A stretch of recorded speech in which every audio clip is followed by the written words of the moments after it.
अकबर मुगल वंश के महानतम सम्राटों में से एक था।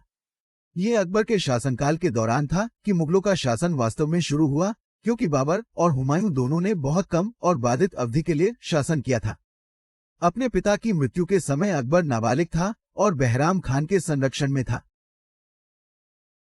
सिंहासन पर बैठने के तुरंत बाद अकबर को मुगल सत्ता को मजबूती से स्थापित करना था और अपने खोए हुए क्षेत्रों को फिर से हासिल करना था।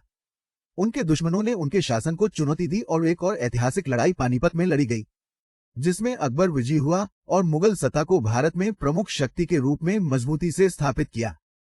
अकबर अभी भी बहराम के संरक्षण में था, लेकिन अब वह अपने आप में एक पूर्ण राजा बनना चाहता था। बहराम ने अमूल्य सेवा प्रदान करते हुए अभद्र व्यवहार करना शुरू कर दिया था, जिसके परिणाम स्वरूप कई दुश्मन पैदा हो गए थे।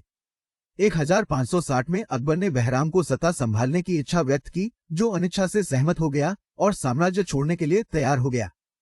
अकबर ने मुगल क्षेत्र से बाहर जाने की निगरानी के लिए बहराम के दुश्मन पीर मोहम्मद को नियुक्त करने की सामरिक गलती की। बहराम ने इसे अपना अपमान समझा और अकबर के विरुद्ध उठ खड़ा हुआ। हालांकि वह पराजित हो गया था, लेकिन उसके द्वारा प्रदान की गई जबरदस्त सेवाओं के कारण अकबर ने उसे साम्राज्य से बाहर रहने की अनुमति दे दी थी। हालांकि दुखद बात यह है कि बहराम को एक अफगान ने मार डाला जो उससे व्यक्तिगत द्वेष रखता था। सौभाग्य से उनका परिवार बच गया और उनके बेटे अब्दुल रहीम को अकबर ने अपने साथ ले लिया और बाद में साम्राज्य का एक महत्वपूर्ण कुलीन बन गया। बहराम से नियंत्रण संभालने के बाद अकबर को तुरंत साम्राज्य का पूर्ण नियंत्रण नहीं मिला। उनकी पालक मां महमंगा और उनके बेटे आदम खान और उनके परिवार के कुछ लोग राज्य पर अनुचित प्रभाव डाल रहे थे। एडम खान ने कुछ विजय अभियानों का नेतृत्व किया जो सफल होते हुए भी क्रूर थे। अकबर उनके कार्यों को बर्दाश्त नहीं कर सका और उसने आदम को जेल में डाल दिया। 1562 में खान की मृत्यु हो गई।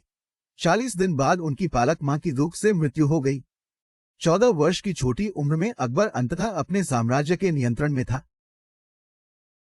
अकबर ने सुदृढ़ीकरण और विस्तार की प्रक्रिया शुरू की। उन्होंने साम्राज्य की सीमाओं का विस्तार किया और उन्होंने लगभग पूरे देश को कवर कर लिया, यहां तक कि दक्षिण में भी गहराई तक पहुंच गए। शेरशाह द्वारा उपयोग की जाने वाली संस्थाओं और अवधारणाओं पर भारी प्रभाव डालते हुए उन्होंने मुगल प्रशासन की स्थापना की। अकबर के अधीन मुगल साम्राज्य अपने चरम पर पहुंच गया, जिसका प्रभाव देश के लगभग सभी हिस्सों तक फैल गया और साथ ही कला और अर्थव्यवस्था में भी बड़े विकास हुए। अकबर ने 51 वर्षों की अवधि तक शासन किया, जो मुगल सम्राटों में सबसे लंबा शासनकाल था।